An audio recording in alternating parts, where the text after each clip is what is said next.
Welcome to the Divorce Survival Guide podcast, where we have open and honest conversations about co-parenting, separation, divorce, and the hardest question of all, should you stay or should you go? I'm Kate Anthony, your Divorce Survival Guide, and I'm here to help you navigate some of the roughest waters you've ever swum in and answer some of your toughest questions. I've been to hell and back. And now it's my mission in life to help you get to the other side of this process with your sanity and your heart intact. Hey everyone, welcome to another episode of the Divorce Survival Guide podcast. It is therapy month. Woo woo! So in case you missed it, I have decided to organize my episodes into themed months. So this is therapy month, and we're in the middle of therapy month. And then next month we start a 2-month series on sex. Oh my God, how exciting is that? Yeah, we had to have 2 months on sex. And then we're going to have some divorce stories. We're going to have a month on legal stuff where we're going to talk about mediation and collaborative divorce and all sorts of things to do legal and some financial. It's just going to go on from there. And you can check my Instagram page for the breakdown of all of the months. But this is therapy month, and I'm super excited today to bring you my interview with Sarah Schewitz. Now, you might know Sarah from Instagram. If you don't, you need to go find her. She is at Couples Learn. And Sarah, first of all, we're best friends. Which I know you guys hear me say all the time. But when I get together with like-minded women and we start talking, it goes so far beyond just this professional relationship. Like our values are aligned. And the work that we're doing in the world is aligned, and it means something and it matters, and we, become friends. So that's what happens. Dr. Sarah Schewitz is a licensed psychologist specializing in love and relationships, and she's the founder of the successful online psychology practice Couples Learn. Sarah's been working with couples and individuals to improve their love lives for over 10 years now. Now, here's what's amazing. Dr. Sarah's private practice is relatively unique from just about any other couples therapist that you might know out there, in that she is one of the only doctoral level couples therapists whose practice is 100% online. Yes. I love this. I mean, first of all, I love the idea of online work because we can practice anywhere. We can sort of cross, now in this virtual world, we can cross all these boundaries, and it's wonderful. But the fact that Dr. Sarah has, she is a PhD, she knows what she's talking about. And in this episode, we're actually talking a lot. We're going to talk about Imago therapy, which is a very specific type of couples therapy that Dr. Sarah is very well versed in. She's a specialist in, and that my ex and I were actually in for many, many years. Didn't work for us, but And you're going to hear us do what's called an Imago Dialogue. We're actually going to have an Imago Dialogue together. So it's pretty fun. So here's my interview with Dr. Sarah Schewitz. Hey, Sarah. I'm so happy to have this conversation. Likewise. Yay! I'm obsessed with the fact that you do online couples work, first of all. And I want to put that out there first and foremost, because I know that there's so many of my clients and so many people in my Facebook group and who follow me and listen to my podcast who can't find a good couples therapist in their network or in their area. So how does that work? How does remote couples therapy work? It works great. No, exactly what you said is a problem for so many people, finding somebody good, because couples therapy is a different beast. It's not the same as individual therapy. And a lot of individual therapists are like, I'm in a relationship. I could probably do this. My relationship's going well.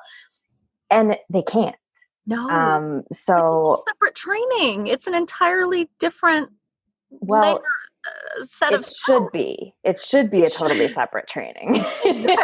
Point well taken. Yes. However, that separate training is elective. So if you're a licensed psychologist or a licensed whatever, social worker, marriage and family therapist, you can do couples therapy. But I mean, like for my practice, myself and the people I hire, I'm only hiring people who've done what I've done, which is take advanced level trainings in couples therapy, whether it be Imago therapy or Gottman method or emotionally focused therapy, like some modality that is specific for couples so that you know what the hell you're doing.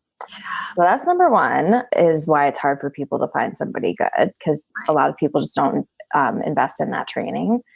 And then as far as how online works, people definitely have concerns about that. Like, is it going to feel the same? Am I going to feel connected to you? And what I found, and like, I'll be honest, I had concerns about that when I first started it. I was like, how am I going to fit both people on the screen? Like, how is this going to work? Not for Zoom. Do you use Zoom? Yeah, I do. Yeah. Thank God. Yeah. And what I found was the connection is still really, really good as far as like being able to sense what's going on and really feel the emotion. And in couples therapy, it's so much more about the connection and fostering the connection between the couple and not me. Like, they're not talking at me, they're talking to each other in my sessions. Yeah. So that's the most important thing anyway. I'm just there kind of guiding them and coaching them. And then lastly, they're so much more comfortable in their own space that I find this is particularly true for men. They open up way faster. Oh, that's really interesting. I know. Because if you're sitting on your own couch, I mean, sure, like therapist's office look very nice. They're comfortable. They're designed to be a nice space, but nothing's as comfortable as your own space. Right. Right. You know? Yeah. So interesting. Yeah. And so, one of the things that we have talked about and that we want to sort of touch on here is how childhood trauma and wounds and our initial bonding really impacts our present relationships. Mm-hmm. And, I think that there's possibly, I don't know, that there's a misconception that like, well, if I didn't have childhood wounds, then I'd be able to have a healthy relationship. But since I do, or since he does, and since he suffered trauma, then it's actually not possible. Like, oh, well, we're yeah. Right? And that couldn't be further from the truth. Like, we're all fucked up, right? We're all totally. Yeah. Right. I'm the first to admit it. Yeah. So how do you see this working in your work and your expertise? Yeah. So I feel like a lot of people do have that belief of, am I just screwed for life because I had this trauma from the past? Right. And the answer is no. But then I also see the opposite happening where people are like, oh, what? My childhood wasn't that bad. Like, sure, my dad hit me sometimes, or like, sure, my dad drank a lot, or my mom was bipolar or whatever. But like, it was fine. And they minimize. Totally. Because as an adult, looking back, it's like, yeah, that was fine. I survived. And logically, I understand it wasn't their fault and blah, blah, blah. As a little kid, you don't have that thinking. Mm-hmm. So it kind of goes that when you said we're all fucked, like literally there's always something in a kid's mind that was a trauma, an attachment wound that was like, oh, mom and dad weren't there for me when I needed them to be. And I was really scared that I might die. That's really what happens for a little kid. Yeah. And so whether you had big trauma or little trauma, or you think you had no trauma, you're going to bring childhood wounds into a relationship. Like, that is a fact. It's just going to happen to everybody. So let's define this, because I think that one of the things that we are learning, I think that there's a cultural conversation about now, is what is trauma. Yeah. Right. Because, and I am guilty of this myself. Like, it was like maybe like 5 or 10 years ago that I was like, oh, because I thought like, well, I was never raped. I was never assaulted. I was like, that's trauma, right? Exactly. I wasn't in Vietnam, yeah. right? Or Afghanistan. Not a war vet. Yeah. Right. So, because in I think from a, cultural understanding, that's trauma. Right. And we all get that. But that's not what we're talking about here. No. And so let's define that a little broadly. So the ones that you mentioned are big T traumas. And those are usually associated with PTSD, kind of like I got in a car crash, I was assaulted, a big, but a time limited thing happened. Kind of like one big scary thing, or war, it's a shortened time period. Right. It's not your whole childhood. Then there's smaller T traumas that happen when we have a parent with a personality disorder or with a mental illness of any sort, really, or a addiction, which also falls under mental illness. Or we just have emotionally unavailable parents who are too caught up in their own stuff, sure, or like working all the time. Yeah, right. Yep.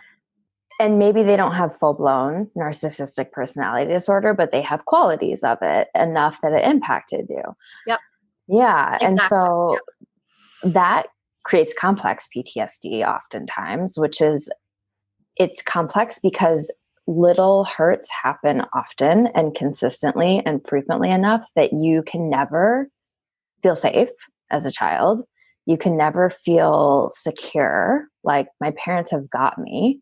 Oftentimes you're the one who has to get them and take care of them emotionally or sometimes physically if they're really have a bad addiction or even chronic illness. I mean, there's so many things that can do this, right? That aren't their fault necessarily. Like an assault, you're like, okay, this person's fucked me up. It's their fault. Right. But like when a parent is ill, and this is sometimes why people minimize, because they feel like I have to make my parent wrong or blame them or hate them for doing this to me. And you don't. They were often doing the best they can. But acknowledging it is important and recognizing these were traumas. Like when you came home and were really, I don't know, had gotten bullied at school and were really sad about it. And your parents are like, suck it up, buttercup. It's not a big deal. That's a trauma. It's a little trauma. It's a little T trauma. It's not this huge, it could be a pivotal moment for you, but that happens over and over and over again. And the cumulative impact is as impactful, if not more impactful than getting assaulted, getting in a car accident, going to war. Yeah. And so how does that impact your future relationships when you have complex trauma like that? Oh, well, you just don't feel safe. And so there's so many ways that could iterate. Yeah, that's a very general, very broad question. We can probably dig into that a little more specifically. We can, I can name a few ways it can manifest. One is you feel like relationships aren't safe, and so you hold back and you don't allow yourself to be vulnerable, thus attracting emotionally unavailable people who are like, oh, that's my energy. That matches what I'm willing to give.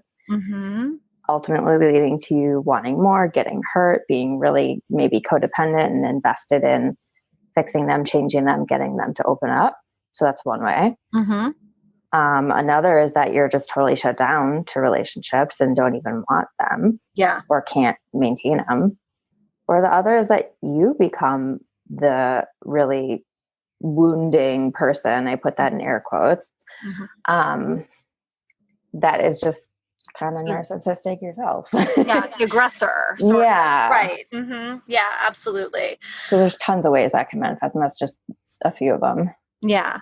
And so do you find with, I work with a lot of women who've been begging their husbands for years to go to therapy. Then they don't go. They don't want to go. They don't want to go. They don't want to go. And then when the woman is like, I can't do this anymore, I'm done. And then the man's like, oh my God, I'm going to go. I'll do anything. And they're like, I can't tell you how many panicked calls I get from men in that exact position. Great. What do you tell them? This is awesome. Like panicked, right? They're like, oh shit. And the woman's on the other side being like, dude, like I have been saying this for years, and they are, I think they are legitimately blindsided. Like they legitimately never expected this. I know. And their wives are like, but I've literally been saying it for 10 years. I'm still not fully sure why that happens, to be honest. And maybe it's because I'm a woman and I just can't fully grasp how you wouldn't hear something like that over and over again. Mm-hmm. But it happens over and over again. I literally have a post scheduled that I think will be posted on Instagram the next few days about this. Literally describing the panic calls I get from these husbands and boyfriends that are like, she says we're breaking up. I didn't think it was that bad. Like, yeah, there were some problems, but I just didn't think it was that big of a deal. So what do you say to them? Well, I get them in because usually the wife is like, fine, I'll do my due diligence. I'll try. But I'm pretty clear with them. Sometimes it is too late. When one partner has completely pulled out emotionally, and women leave emotionally before they leave physically, then, I just kind of set them up for, we'll give this a shot. And regardless, you're going to learn from this. Regardless, you're going to grow from this. So it's not a lost experience, especially if you learn, like in therapy, new communication tools, new things about yourself that you hadn't known. So if people can kind of go into it with that expectation of whether the relationship stays together or not, investing in myself is never a loss, and investing in trying is never a loss. Then sometimes releasing the attachment to the outcome is actually really helpful for getting the relationship to work. That's interesting. That's really interesting. Right. Yeah. And I found, I tell the story a lot about the fact that with my marriage, we were in all the therapy. And none of it worked to save our marriage for a variety of reasons, but they did help us have the communication skills that we could not put to use to save our marriage. We put to use in our divorce like fucking champs. Such a good point. To the point where you'll appreciate this, and I want to talk about this a little bit more, but we had an Imago Dialogue in our first mediation session about who would keep the house.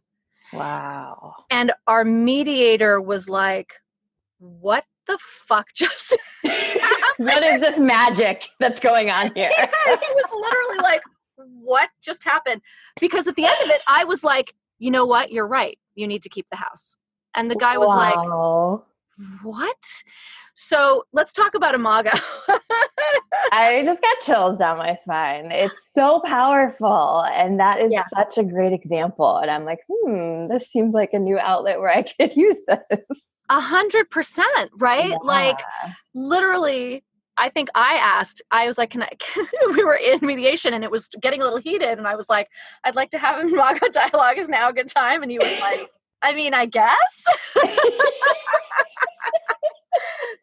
So for those of you who have no idea what the hell we're talking about, let's break this down. Let's break down what Imago therapy is. And I've talked about it a few times on the podcast, but I don't think I've ever actually gone into it in depth. So let's talk about it, and then we'll talk about what an Imago Dialogue is as well. Okay. So we could even do one maybe. We could. Okay. So let's what is it? Okay. Imago therapy is a modality specifically for couples, and it's a mix of behavioral exercises, so like tangible tools you can use, which is super important with couples therapy. It's not just, you're not just talking all the time and getting nowhere. And then it's also a really structured way of communicating. The dialogue is that structure, so that you can get to the deeper levels of communication. Yep. And I kind of talk about, like, a lot of times we have horizontal conversations in that you're like talking about one thing, then you're talking about the next thing, then you're talking about the next thing, and you never go deeper with any of those things. It's just like back and forth, back and forth, back and forth about those little surface level things. Yep. Like, I'm mad at you because of this. I'm mad at you because of this. You were a jerk because of that, blah, blah, blah. Then with Imago Dialogue, and just Imago therapy in general, because one person is sending and one person is receiving, it allows this deepening. So you stay with one seemingly small thing potentially for long enough that you get to the core of what it's really about.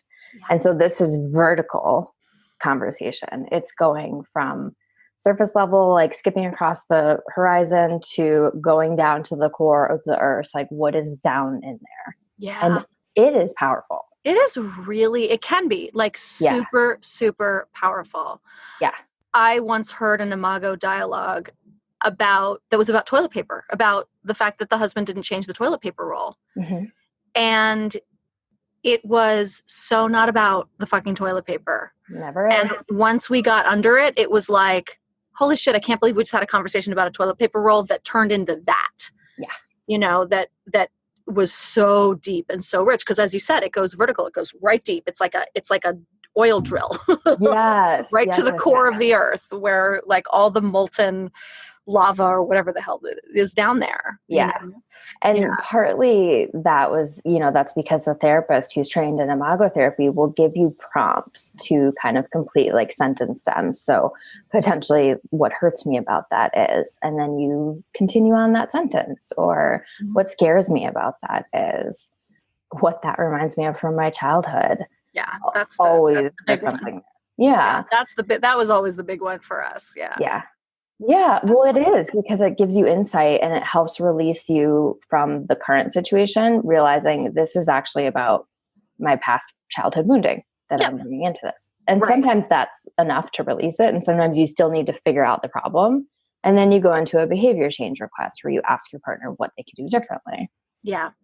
And the thing that I find so powerful about that is that about the dialogue itself. And maybe we should highlight what the dialogue is. I mean, it really is, as you said, there's a sender and a receiver, and the receiver is literally only allowed to receive and mirror, right? They mirror and they summarize, but the sender is the only one whose point of view is being discussed at this particular moment. Exactly. So if I ask you for an Imago dialogue, first of all, I ask if now is a good time.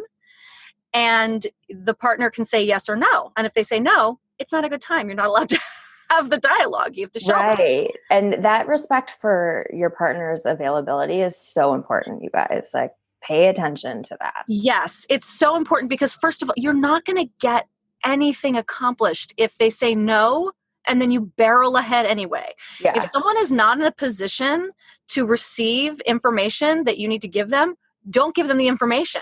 Right. Because you will not get any outcome that you want ever. Mm-hmm. That's like communication 101, right? That goes for anything, any kind of conversation. Asking permission to have a conversation, whether it's an Imago dialogue or not, is always a good communication tool. 100%. And then if it's not a good time for the receiver, tell them when a good time would be. Right. And make yourself available. Don't just blow it off like, no. Right. Exactly. So when can we do this? How about tomorrow afternoon after we pick up the kids or whatever? Right. So, and then the sender gives sort of bite-sized pieces of information, enough that the receiver can mirror it exactly. And the receiver, I mean, we can get into the technicalities of it, where the receiver can raise their hand and say like, okay, I've got enough, and then mirror it. But the point is that the receiver is not responding in any way. They're simply absorbing the information. When you're sending, by the way, you're also keeping everything in I language. You're not blaming, you're not attacking, you have a responsibility as a sender to communicate in a way that is very responsible. Yeah. And then when you start to get into what it triggers and all of that, it just opens compassion wells, right? When you hear someone that you love say that, so let's say, for example, sorry, I'm talking on and on and on. You're doing such a great job describing this, and I'm loving hearing it from the perspective of somebody who's like truly experienced it. Yes, I've done it, and I am not a trained professional in it, but I did it for years. Yeah. Right. And that was my experience. Like when my husband would say, would give me all this information that otherwise would sound critical, or I would get defensive about, or whatever. And he handed me this information in this very controlled way, and then was like, it triggers my childhood wounding. I was like, I don't want that for you. Right. Like, oh my God, that's awful. Right. But it requires the sender to be really responsible in how they're sending the information. Right. Exactly. Yeah. You really want to avoid any blaming, shaming, or criticizing. as you said, using I statements. And it also requires a high level of vulnerability from the sender. It really does. And that can be hard. That can be hard. Certainly if there's abuse, would you do Imago if there's any kind of like verbal or emotional abuse? Oh yeah, absolutely. Yeah. Well, I don't. Yeah. If there's physical abuse that's more than just situational, we wouldn't even do couples therapy. Right. There's different types of abuse, but if it's like sometimes you get mad and throw your phone across the room, honestly, that's still fine in couples therapy. Not to do it, but like we won't. Couples therapy is not going to incite more violence at home. If there's consistent violence at home, we wouldn't even do couples therapy. No. But emotional abuse, absolutely, because this is the antidote to it. Mm-hmm. This is the antidote to like berating your partner and not being vulnerable and just being aggressive and really changing the dynamic. Say more about that, because it feels so, from the perspective of someone who was in Imago therapy with someone who was emotionally abusive, I felt like we never really talked about the real stuff. There was, because also we were doing group. Interesting. Couples Imago. So there was a level of, it was another layer of vulnerability. Oh yeah. I don't know. There's something in me right now I'm just noticing that's a little resisting. Like, how would you work with emotional abuse in an Imago situation when it requires vulnerability from somebody who is actually terrified of being vulnerable because it's really not safe? Mm-hmm. Yeah. So meaning the one who's being abused or the abuser? Yes. Because both are terrified of vulnerability in these instances. Yes. But the one who's being abused. Okay. Yeah. You would still do it, just the same process. But what would happen, the way the group was set up, that might have been part of it, because in a one-on-one situation with a therapist, there is so much control. The therapist is rewording things. If the partner who's abusive is starting to sound harsh, she's stopping it. She's asking, don't mirror that, or he or she, whoever the therapist is. So there's ways that we would really step in and shift the dynamic and make it safe for the partner who is feeling abused. And so, but still I know what you're saying. There's this fear of showing your vulnerable underbelly to somebody who's going to tear it open with their claws. Yeah. And also usually behind closed doors, right? So, a lot of these people are very, in front of people. They're not doing it in front of people. Mm-hmm.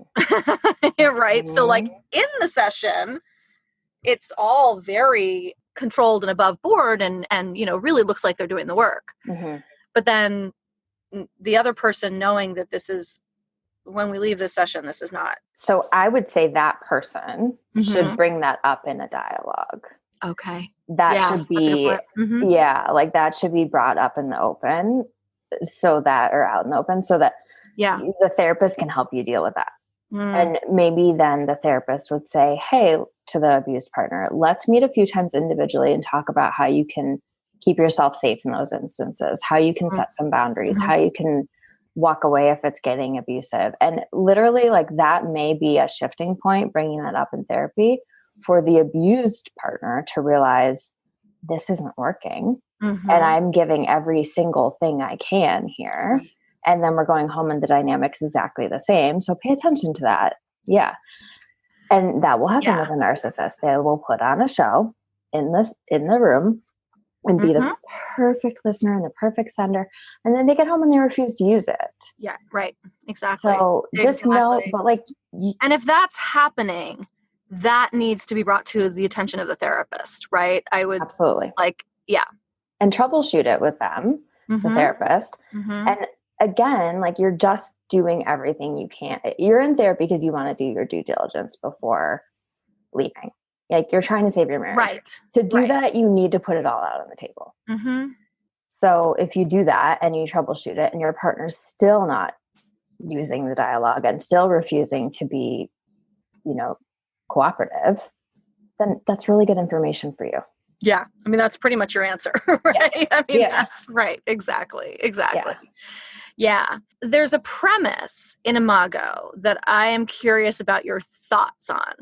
And the premise is that being in a relationship with someone who is, I'm just wondering if we've really covered the depth, like how an Imago dialogue and Imago therapy works. I mean, the premise of the therapy is that we choose people who are our Imago matches. Yeah. So they mirror our childhood wounding in similar ways that we were wounded. And so if they will change their behavior, they will heal our childhood wounds. And so I'm curious about what your thoughts are on that. The idea that someone else can heal us by behavior changes. Let's talk about that. Yeah. I can see from your face, this is the part you don't agree with. I heard you talk about this in another episode, and I was like, I wonder which part she doesn't agree with. And I was like, here it is. Yeah. Well, here's the thing. I have seen it work. I've really seen it work with friends of mine. But I also have like another really good friend who's a therapist who's like, I fucking hate Imago because this is bullshit. And I'm like, oh, interesting. Okay, that's an interesting perspective. I'm not married either way. I'm actually but it is an interesting question, I think. Yeah. Yeah. So, I mean, there's a fine line between handling your own shit and asking somebody else to handle it. And in Imago, there's something called a behavior change request. And a lot of Imago therapists don't even use it because it doesn't work a lot of the times. Really? Oh, that's fascinating. Yeah. Because I mean, you can ask somebody to change until the cows come home. And if they a lot of times they can't, because the thing you need from them the most is the thing that's hardest for them to give. Right. Exactly. Which is why you were attracted to them to begin with. So just to pull this thread for a second, or to backtrack a little bit. Okay. So basically at the end of the Imago dialogue, you say like, this thing that you're doing is really bothering me, or I feel sad or scared, whatever, when you do this or when you say this to me. And it triggers my childhood wounding of X, Y, and Z. And it would really help me heal if you would. Yeah. And so there's the behavior change request. You got it. So, I mean, my experience, like, it's not an Imago dialogue until there's a behavior change request. And the thing about the behavior change request is that your partner can say yes, no, or maybe. That's the important part. That is the important part. Is it? And in the way we did it was you would rate it, right? You would say like, that's totally easy for me. Absolutely. Or that's really hard for me, but I am willing to stretch and grow in order to meet your needs. Or that's too hard. It triggers my shit. I can't do it. Yes. Okay. So this is where your question comes in, is what if they can't do it? Or what if they can do it and they don't? It still doesn't help. or they don't. Right. I think just by virtue of having the conversation and hearing that your partner is willing to try, sometimes that's healing enough. Also, having the conversation and hearing, I can't do that because it's in direct conflict with my childhood wounds, is sometimes enough to help people agree to disagree. Like, okay, I understand why you can't give that to me. I'm not going to hold it against you. I'm not going to like hate you for it and make you wrong for it. But I put it out there that that's what I want. And maybe one day we'll be at a point where you can do that.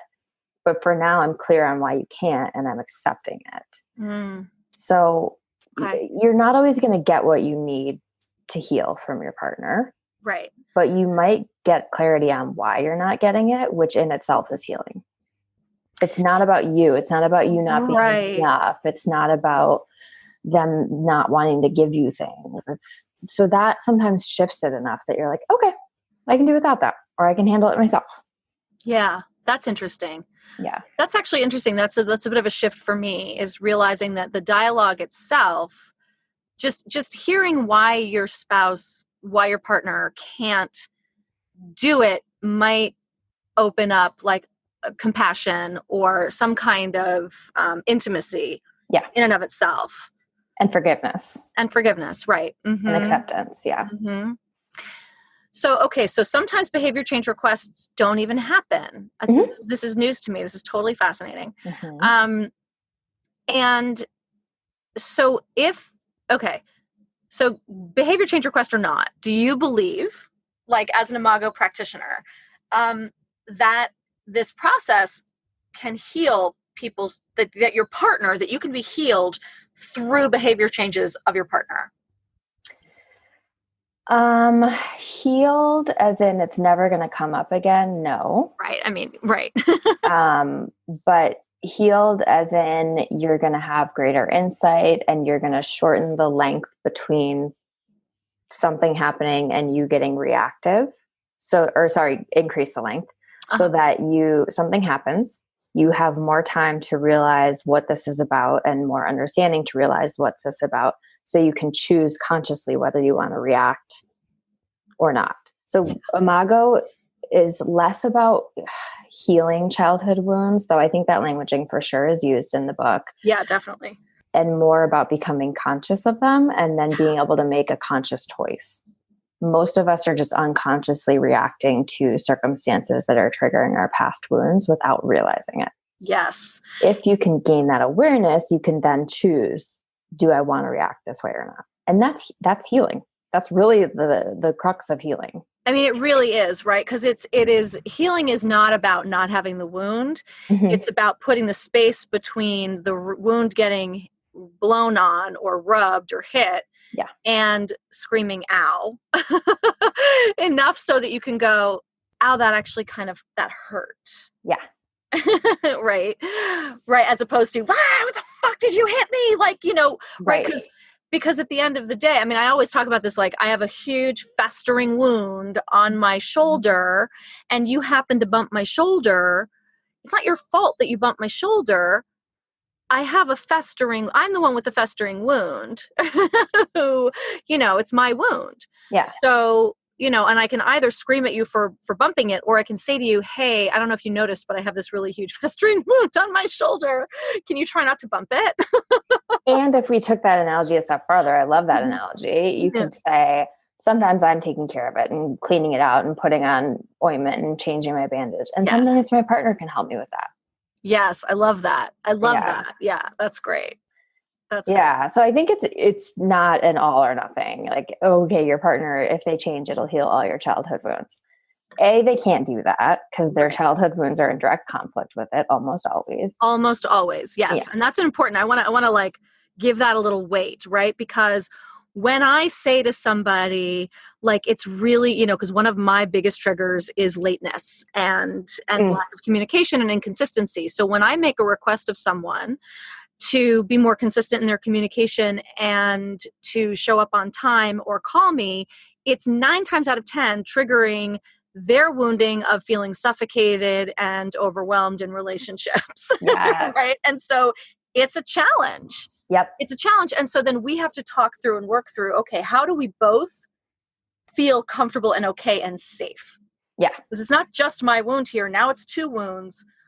How are we going to now navigate that? Because if it was just oh, no problem, I probably wouldn't have chosen that person. Yeah, exactly.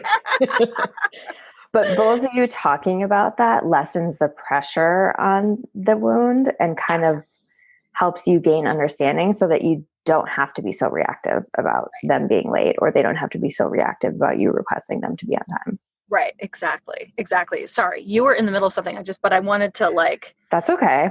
I wanted to stop there because it is important to know that your triggers trigger his triggers and that's how this works. That's how we choose each other. I did have a point B and I don't remember what it was anymore, but it's okay. I think we had already covered it anyway. I was just reiterating it. So who cares? Yeah. Sorry. No, I think that was a good place that it took us. So I'm wondering, okay, so we do this, right? We do this whole thing where we choose people who, mirror our childhood wounding or trauma or whatever. Mm-hmm. And I'm wondering what how can we overcome this? Is there a way to stop doing this, to stop being attracted to the people who trigger these things in us? To a certain extent there is, but I think you'll always be attracted to a certain prototype of that, maybe just to a lesser extent. Yes. Yeah. And sometimes, again, it's about becoming conscious and overriding that unconscious desire to date somebody who's emotionally unavailable, because you think you're going to be able to change them and you're going to heal all your childhood wounds. So partly, especially if your love template is one of abuse, you have to consciously override that. Like you can't be getting in relationship after relationship with abusive partner. I mean, you can, but it'll be a pretty miserable life. So that's your own healing, individual therapy. In individual therapy, I was going to say, how do you do that? Like, what's your prescription for somebody who has been in an abusive relationship after abusive relationship? So definitely yeah. Start my own therapy. I mean, I think you already know all the answers based on what you talk about. So I'm sure, unfortunately, but we'll tell the rest of the folks. Tell everybody else. No, I think the biggest piece is self-love and worthiness and reparenting yourself. So Imago is kind of about helping your partner reparent you. But if you don't have a partner, or if your partner is not capable of that, you've got to take responsibility for reparenting yourself. So getting really in tune with what the little inner child inside of you needs and comforting them, soothing them, loving them through whatever hard experiences come up, and literally having dialogues with your inner child about it. That's a big piece of reparenting. Changing your inner dialogue, like how you talk to yourself, like you're talking to a small child. Right. That's kind of and then just really practicing embodying self-love. So doing things that are loving to your body and kind to your soul and nurturing yourself. Like these things will increase your worthiness, where if somebody doesn't treat you in that loving, kind, nurturing way, it's going to be like, ugh, what are you doing? This is terrible. Right. It'll feel so incongruous. Yes. Yeah. That's what we want, right? You want to be surrounded with so much self-love and love also with your family and friends, like that. Anyone coming in with anything other than that is like, does this fit? This suit does not fit. Yeah. I will not put this shoe on my foot. Yeah. And you'll start to see it so much more clearly as you start to heal yourself. So before, you wouldn't have known until like 6 months in that they are this way, or a year in, or years in. You'll start to spot it a lot faster. I was literally just talking about this on I do a community call, bi-monthly community call with all of my clients and everyone who's in my programs. And we were talking about this. And I was saying that, like, someone was saying that she's with someone and it's been like 6 months and she feels like it's toxic and all of this. And she was sort of berating herself. And I was like, honey, you figured it out within 6 months. The last time it was 10 years. Yeah. Like, this is good news. This is great. It was like, she went from 10 years, then like a year, I think, with her first boyfriend out of her marriage. And then 6 months with this one. I was like, look at that. Look at that pattern. That's going in the right direction, right? We don't get rid of this. We don't just like exercise this or like, extract it like a tooth. Yeah. But we learn how to recognize the signs and like not be okay with it. Much more.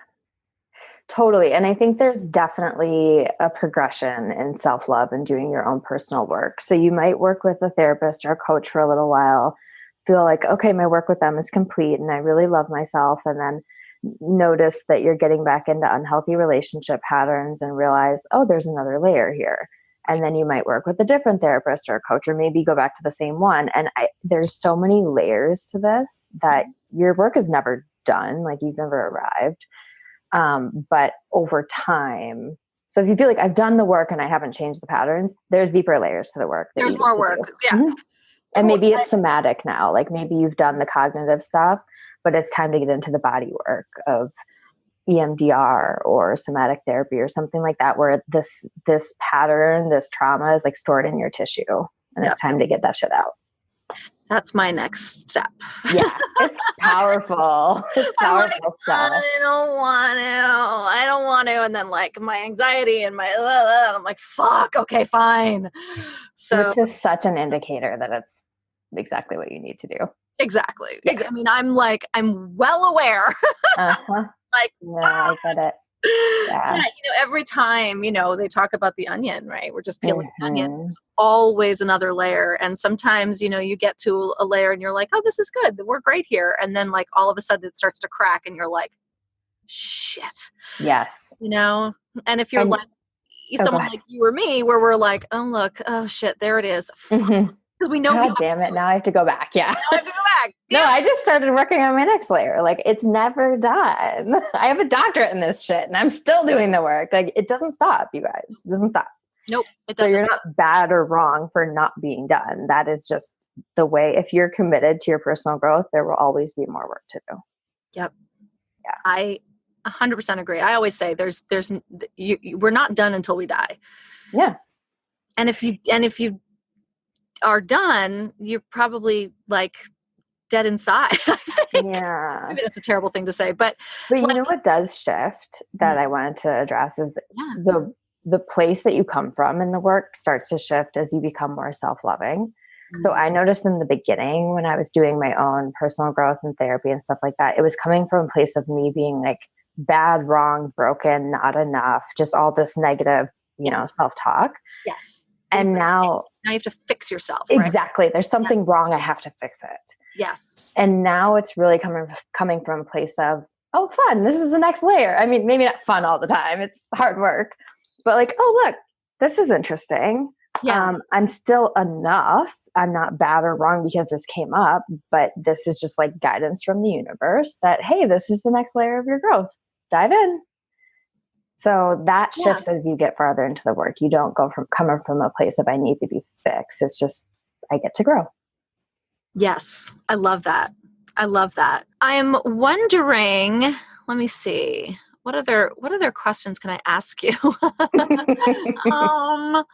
Here's a good one. I think you put in your form. Like, how can you tell if you're playing out childhood trauma in a relationship, or how can you tell if your partner is?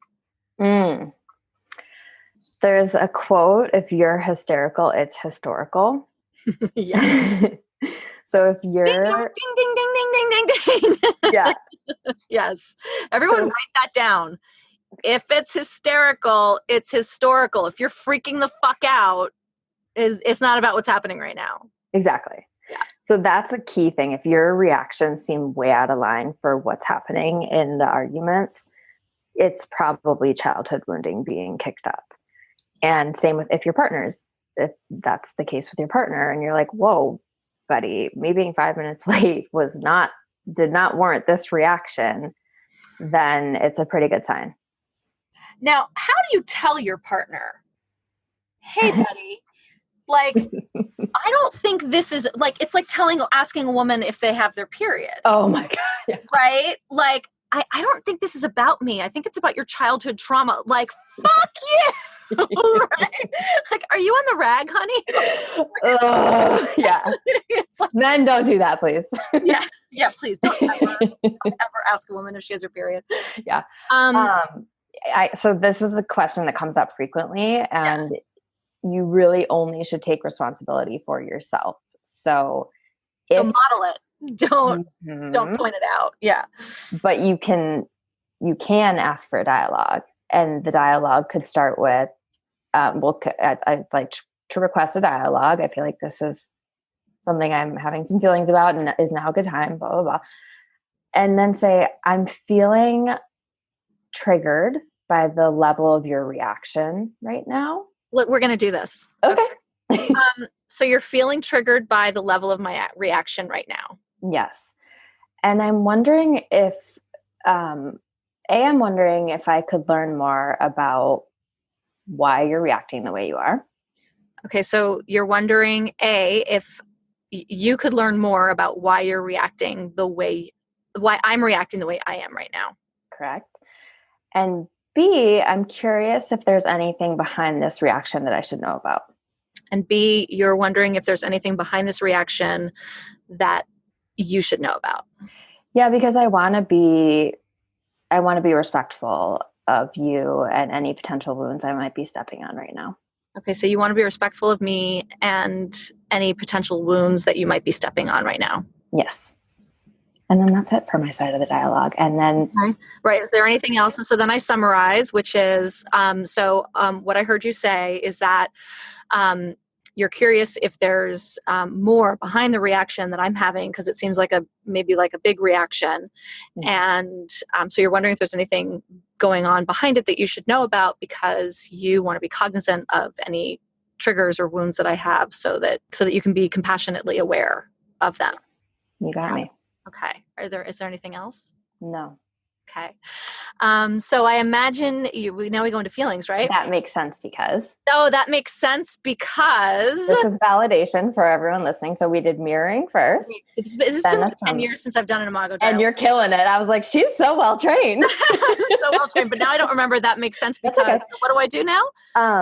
So we did mirroring, then a summary, and then validation. So you're just going to explain what about what I said makes sense to you, but from my perspective, right? So you're kind of coming into my world and stepping into my shoes and going, that makes sense. So you might want to say like, that makes sense that you want to know about my reaction because. Yeah, that makes sense that you want to know about my reaction because it seemed really big to you and you're maybe a little confused and blindsided by what this is really about.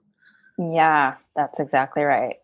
Okay. And then you kind of just did step 3 at the same time, which is given what you shared, I imagine you might be feeling. Right. Yeah. So given what you shared, I imagine you might be feeling curious, frustrated, maybe a little scared. Yeah. Those are the feelings. And I'm also feeling kind of angry. Okay. And you're also feeling angry. Yeah. Okay. And then we would switch and the partner would ask, are you available for my response? Mm-hmm. And then you get into their side of things. So that's how you would elicit a talk about childhood wounds without being like, you're acting from a wounded place right now. You're on your emotional rag right now. Yeah. And it really is. I mean, it's so controlled, but it's controlled in a way that like you said, just allows for depth. Mm-hmm. Yeah. Yeah. And I mean, if you were in a session or if you had more time than we did right now, and there would be so much more talk on both sides. Totally. You would go so much deeper with it. Yeah. People can read about this more in Harville Hendrix's book. This is created by someone named Harville Hendrix, and he has a book called Getting the Love You Want, A Guide for Couples, which we will link in the show notes. Is there anywhere else that you would recommend people sort of learn about Imago? Yeah, I think going to a Getting the Love You Want workshop is a great step. They're all across the nation. I'm actually going to one this weekend led by Harville and Helen. I'm so excited. Oh my God. It's at Esalen. I want to go. I know. It's at Esalen and Big Sur. I'm assisting and helping facilitate. And it is like, I'm such a fangirl right now to go meet them. Oh my God. I know.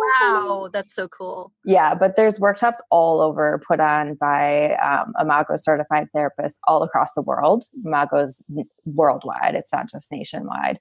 So you can just look up Getting the Love You Want workshop and find one. And that's like a really, really solid place to start. Yes. And then get hooked up with potentially the person who taught the workshop or somebody in your area who's a certified Imago therapist, and it's transformational work. I really can't stress that enough. Or you can come see me online. That's what I was going to say. Yeah. I forgot. You can see you. Yeah, online. So where can people find you? coupleslearn.com, and Instagram is Couples Learn, Facebook page is Couples Learn. So Couples Learn across. Couples Learn, everybody. Couples Learn. It's so clear and precise. I am so glad that we did this. This was really, really fun. And, this is like playing in a sandbox I love to play in. So thank you so much for coming in and talking about all of this stuff. My pleasure. Thank you so much for having me. Your podcast is making a difference for so many people, and I really appreciate that you let me be a part of it. Yeah. Thank you for coming on. I so appreciate it. Thanks for tuning in to another episode of the Divorce Survival Guide podcast. If you like what you hear, head on over to Apple Podcasts or wherever you listen in and leave me a review. And don't forget to follow me on Instagram at the Divorce Survival Guide.